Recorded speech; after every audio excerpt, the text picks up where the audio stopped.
সুধী গৌর ভক্তবৃন্দ, জয় শিল প্রভুপাদ, জয় গুরুদেব। ভগবান শ্রীকৃষ্ণই এই কলিযুগে শ্রীকৃষ্ণ চৈতন্য মহাপ্রভু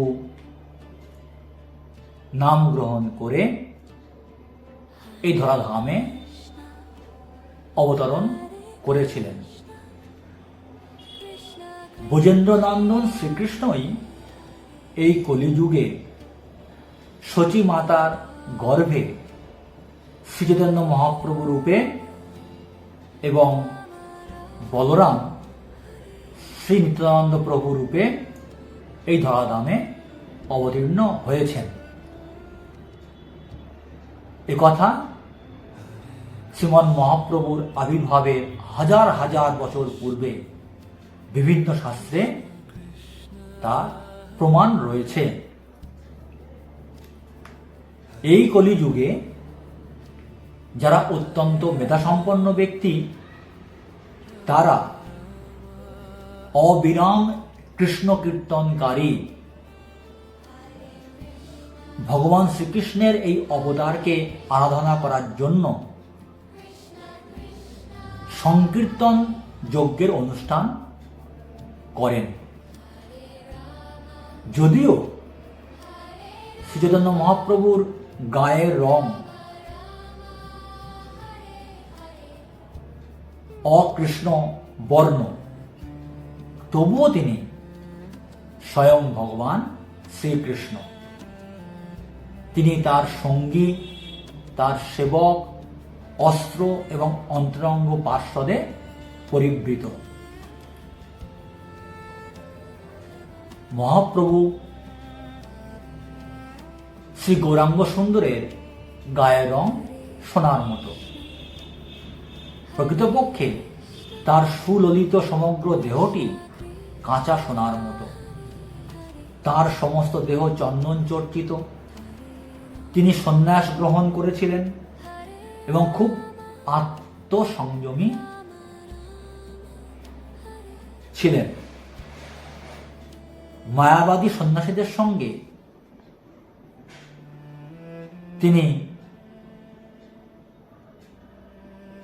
তর্ক করলেও তিনি ভক্তিমূলক সেবায় নিষ্ঠাপরায়ণ হয়ে সংকীর্তন আন্দোলন প্রচার করবার জন্যই এই ধরাধামে অবতরণ করেছিলেন।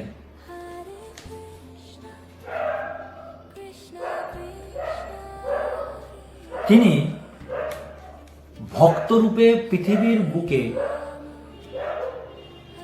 স্বয়ং ভগবান শ্রীকৃষ্ণই আবির্ভূত হন। বিশেষ করে এই কলিযুগে সংকীর্তন আন্দোলন সূচনার উদ্দেশ্যে গোলকের প্রেম ধন হরিনাম প্রচার করবার জন্যই শচীনন্দন রূপে এই জড়জগতে আবির্ভূত হয়েছিলেন।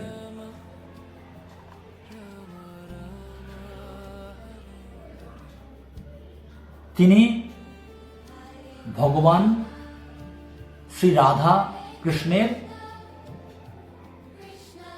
যুগল রূপের প্রকাশ। ভক্ত ভগবানকে সেবা করার মাধ্যমে যে আনন্দ সুখ অনুভব করেন, তা পরখ করবার জন্যে ভগবান শ্রীকৃষ্ণ এবং রাধারানী দুজনের মিলিত স্বরূপে বাইরে রাধারানীর ভাব অর্থাৎ ভক্তের ভাব, সেবকের ভাব এবং রাধারানীর গাত্রবর্ণ গৌরবর্ণ নিয়ে অন্তরে ভগবান শ্রীকৃষ্ণের ভাব নিয়ে শ্রী চৈতন্য মহাপ্রভু রূপে এই জড়জগতে আবির্ভূত হয়েছিলেন। কলিযুগের যুগোচিত নাম সংকীর্তন প্রচারের নিমিত্ত ভগবানের আবির্ভাব ঘটে। ভগবান শ্রী চৈতন্য মহাপ্রভু এই ধরাধামে অবতরণ করে কলিহত জীবদের উদ্ধারের জন্য হরিনাম সংকীর্তন আন্দোলন প্রচার এবং প্রসার করেছিলেন। রাধাকৃষ্ণের যুগল রূপ শ্রীমন মহাপ্রভু এই ধরাধামে অবতরণ করার পর দীর্ঘ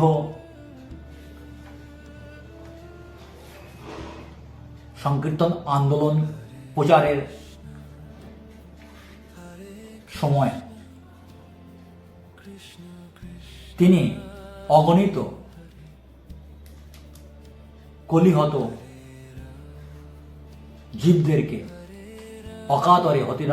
অকাতরে হরিনাম বিতরণ করে উদ্ধার করেছিলেন। ভগবান শ্রীমান মহাপ্রভু এই জগতে অবতরণ করার পর তিনি নতুন কোনো শাস্ত্র গ্রন্থ রচনা করার প্রয়োজন অনুভব করেননি। কেন? তিনি জানতেন কলি হত জীবদের আয়ু অত্যন্ত অল্প। এই কলহ প্রিয়তার যুগে অল্প আয়ু বিশিষ্ট মানুষেরা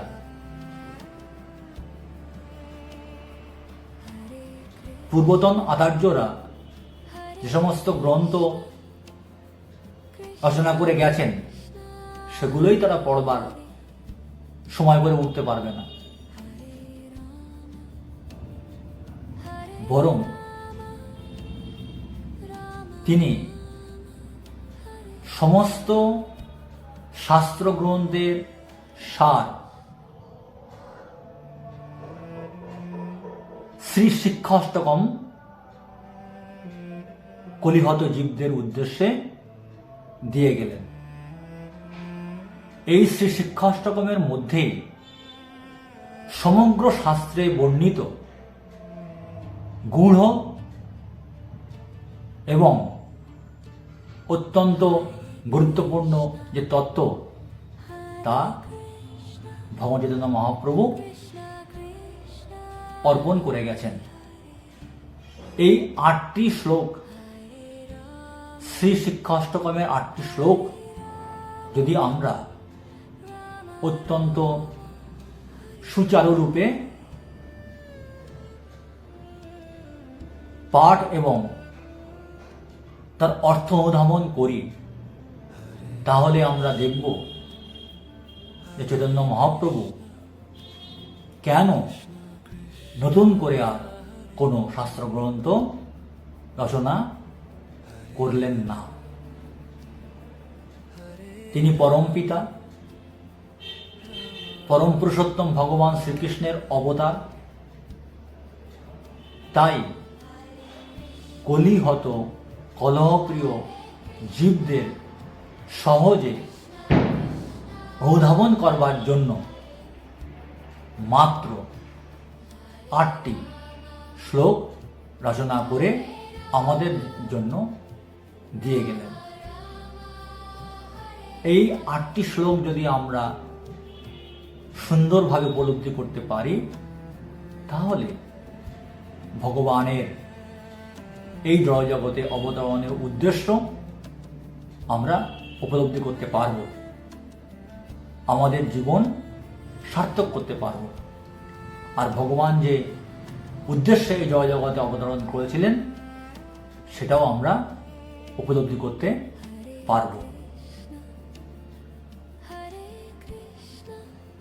এখন আমরা শ্রী শিক্ষা অষ্টকমের একটি একটি করে শ্লোক আমরা পাঠ করব এবং তার অর্থ অনুধাবন করার চেষ্টা করব।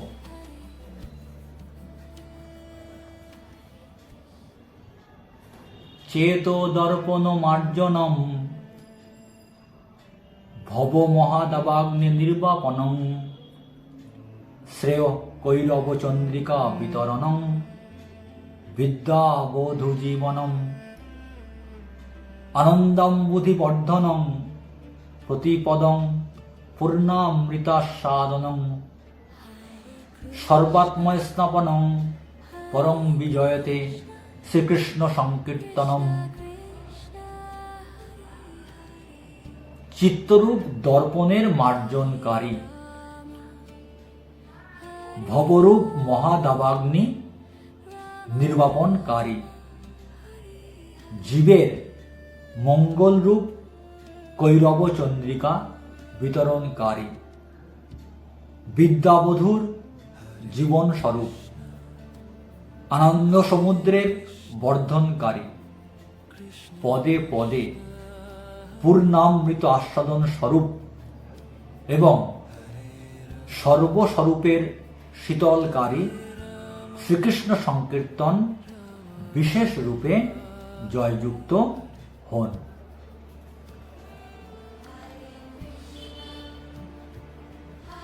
আমাদের হৃদয়ে যে কোটি কোটি জন্মের কলুষ কলমশা বা পাপ জমে রয়েছে, সেই পাপময় চিত্ত বা হৃদয়, যাকে দর্পণের সঙ্গে অর্থাৎ আয়নার সঙ্গে তুলনা করা হয়েছে, সেই চিত্ররূপ দর্পণকে পরিষ্কার পরিচ্ছন্ন করতে পারে একমাত্র হরিনাম। হরে কৃষ্ণ কৃষ্ণ কৃষ্ণ হরে হরে, হরে রাম রাম রাম হরে হরে। এই দিব্য নাম, তারক ব্রহ্ম নাম হরিনাম নিরন্তর কীর্তন জপ উচ্চারণ করার মাধ্যমে কোটি জন্মের জমে থাকা কলুষ বা পাপ আমাদের চিত্তরূপ দর্পণকে পরিচ্ছন্ন বা পরিষ্কার করে দেবে। আর যদি আমরা এই পবিত্র হরিনাম জপ করি, তাহলে এই দাবানল সন্তপ্ত মহা দাবাগ্নিতে সর্বদা উৎপীড়িত বা প্রজ্বলিত এই ভব সংসার দাবানল সন্তপ্ত এই সংসারে দাবানলকে নিভিয়ে দিতে পারবে একমাত্র শ্রী হরিনাম। হরিনাম জপের মাধ্যমে আমরা এই জড়জগতে যে দাবানলের মতো ভয়ঙ্কর অগ্নি হরিনাম জপ করার মাধ্যমে তা নিভে যেতে পারে।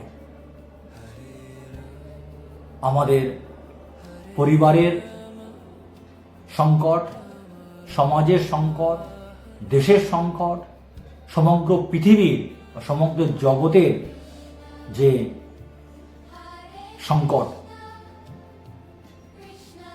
তা স্তব্ধ হতে পারে পবিত্র হরিনাম জপ করার মাধ্যমে।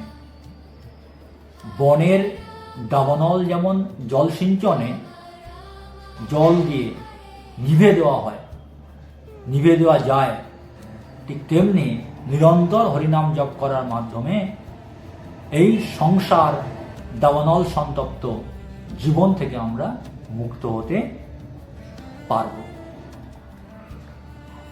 যদি আমরা এই হরিনাম জপ করি, এই মহামন্ত্র জপ করি, দিব্য নাম জপ করি, তাহলে আমাদের সর্বপ্রকারের মঙ্গল হবে। তাই চৈতন্য মহাপ্রভু বলেছেন, জীবের মঙ্গল রূপ কৈরব চন্দ্রিকা বিতরণকারী। চন্দ্র দেবতা যেমন রাত্রিতে সুশীতল স্নিগ্ধ আলো দান করে সমগ্র প্রকৃতিকে মঙ্গলময় শান্ত স্বরূপে উদ্ভাসিত করে তোলেন, ঠিক তেমনি যদি আমরা এই হরিনাম জপ করি, কীর্তন করি, তাহলেও আমরা মঙ্গলময় হয়ে উঠতে পারব। এই হরিনাম বিদ্যাবধূ জীবনস্বরূপ। দেবী সরস্বতীও এই হরিনামকে জপ করেন। সমগ্র দেবতারাও এই হরিনামের শরণাপন্ন হন, ভগবান শ্রীহরির শরণাপন্ন হন। তাই এই হরিনাম হচ্ছে বিদ্যাবধূ দেবী সরস্বতীরও প্রাণস্বরূপ। এই হরিনাম যদি আমরা নিরন্তর নিষ্ঠা এবং ভক্তি শ্রদ্ধা সহকারে জপ করতে পারি, তাহলে আমাদের মধ্যে, আমাদের হৃদয়ে সমস্ত কলুষতা দূরীভূত হয়ে, হৃদয়ের সমস্ত পাপ বিনষ্ট হয়ে গিয়ে আমরা আনন্দ অনুভব করতে পারি আমাদের হৃদয় থেকে। এবং সেই আনন্দ কেমন না, সমুদ্রের মতো আনন্দ। অর্থাৎ সমুদ্রে যেমন বিশাল জলরাশি, যেখানে জলের কোনো অভাব হয় না, ঠিক তেমনি নিরন্তর হরিনাম জপ করার মাধ্যমে আনন্দের অভাব হয় না। অবশ্যই অপরাধে যদি আমরা নিরন্তর হরিনাম জপ করতে পারি, তাহলে ভগবান চৈতন্য মহাপ্রভু বলছেন যে আমাদের আনন্দ সমুদ্রের মতো বৃদ্ধি লাভ করবে। যদি আমরা অপরাধে শ্রদ্ধা এবং ভক্তি সহকারে নিরন্তর হরিনাম জপ করি, তাহলে প্রতি পদে পদে আমরা পূর্ণ অমৃতের স্বাদ লাভ করতে পারব। অমৃত স্বাদ গ্রহণ করেছেন দেবতারা এবং তারা অমরত্ব প্রাপ্ত হয়েছেন। ভগবান চৈতন্য মহাপ্রভু বলছেন, পদে পদে পূর্ণ অমৃতের আস্বাদন আমরা করতে পারব যদি অপরাধে হরিনাম জপ করি। ভগবানের কথা কখনো মিথ্যা হয় না। এবং ভগবান বলছেন, এই হরিনাম যারা জপ করবেন, তারা সর্বস্বরূপেই, তারা যে দেহেই থাকুন না কেন, তারা যে শরীরেই থাকুন না কেন, তারা শীতল হবেন। এই জড়জগৎ, সংসার, দাবানল সন্তপ্ত জগৎ, এখানে প্রতিটি জীব অত্যন্ত আমরা কষ্টে আছি। যদি আমরা শাস্ত্রের দৃষ্টিতে উপলব্ধি করতে পারি, তাহলে তো আমরা বুঝতে পারবো যে আমরা কতটা সমস্যা, কতটা দুঃখ, কতটা কষ্টে, কতটা সংকটময় পরিস্থিতিতে আমরা অবস্থান করছি। সেই সংকটময় অবস্থা থেকে যত জীব রয়েছে এই জড়জগতে, প্রতিটি জীবাত্মা, প্রত্যেকের শরীর আলাদা কিন্তু আত্মা তো একই। শ্রীমদ্ ভগবদ গীতা ভগবান সে কথা বলেছেন অর্জুনকে, বিবেক থেকে ব্রহ্মা পর্যন্ত প্রত্যেকেরই আত্মা এক, শরীরটা কর্মফল অনুযায়ী আলাদা আলাদা।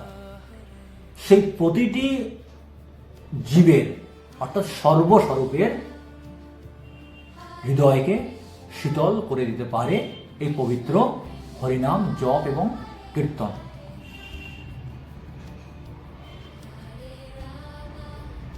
এই হরিনাম এর জয়, এই সংকীর্তন আন্দোলনের জয় আজ আমরা দেখছি সমগ্র পৃথিবীতে অভয় চরণারবিন্দ ভক্তি বেদান্ত স্বামী শিল প্রভুপাদের কৃপাতে, প্রচারের ফলে পৃথিবীর কোটি কোটি মানুষ তারা এই সংকীর্তন আন্দোলনে যুক্ত হয়ে চৈতন্য মহাপ্রভু নিত্যানন্দ মহাপ্রভুর ধারায় যুক্ত হয়ে তাদের প্রদর্শিত পদ অবলম্বন করে প্রকৃত শান্তি লাভ করছেন, অন্তরে শীতলতা অনুভব করতে পারছেন। তাই আমাদেরও কর্তব্য শ্রীমদ্ মহাপ্রভুর শ্রী শিক্ষাষ্টকম থেকে, শ্রী শিক্ষাষ্টকমের প্রথম শ্লোক থেকে শিক্ষা গ্রহণ করে হরিনামের প্রতি শরণাগত হয়ে দিব্য নাম জপ করে কীর্তন করে হৃদয়ে শান্তি লাভ করা আর সংকীর্তন আন্দোলনের সঙ্গে যুক্ত হওয়া করে এই দুর্লভ মনুষ্য জীবনকে সার্থক করে এই মৃত্যুময় সংসার থেকে অন্তিমে মুক্তি লাভ করে ভগবানের ধামে প্রবেশ করার যোগ্যতা অর্জন করা। হরে কৃষ্ণ।